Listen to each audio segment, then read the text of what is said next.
गांधी जी ने अपनी किताब माई एक्सपेरिमेंट्स विद ट्रुथ यानी तलाशे हक में लिखा कि वो बचपन से ही बहुत शर्मीले थे और लोगों के सामने बोलने में उन्हें शर्म महसूस होती थी, हिचकिचाहट महसूस होती थी।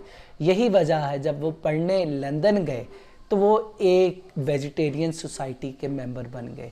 एक दफ़ा उस वेजिटेरियन सोसाइटी में उन्हें खिताब का मौका दिया गया, लेकिन जब वो खड़े होकर बोलने लगे तो उनकी ज़ुबान बंद हो गई और उनसे कुछ बोला ना गया।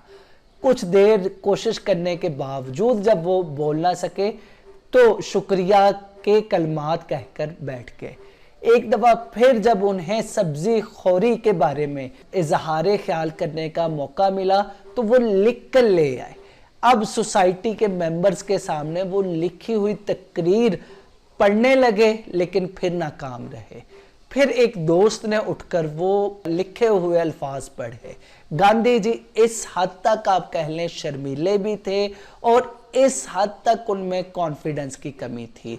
जब उन्होंने अपनी वकालत मुकम्मल की और मुंबई में अपना पहला केस लेकर जज साहब के सामने हाजिर हुए तो गांधी जी का कहना है कि जैसे ही मैं जज के सामने पेश हुआ तो मेरा दिल बैठने लगा, मेरी आंखें बंद होने लगी और ज़हन बिल्कुल ब्लैंक हो गया और जज के सामने मैं कुछ कह ना सका। लिहाजा मैंने अपने मौक्कल से लिए हुए पैसे उसे वापस किए और उसे कहा कि वो कोई दूसरा वकील कर ले।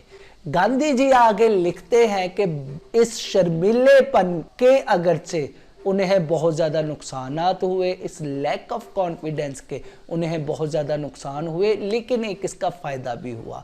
उनका कहना है कि इसकी वजह से मुझे गहरे गौर व खोज की आदत पड़ी और कम अल्फाज में ज़्यादा बातें कहने का मलका हासिल हुआ और हर जगह मुख्तसर बात करना मेरी शख्सियत का हिस्सा बन गया।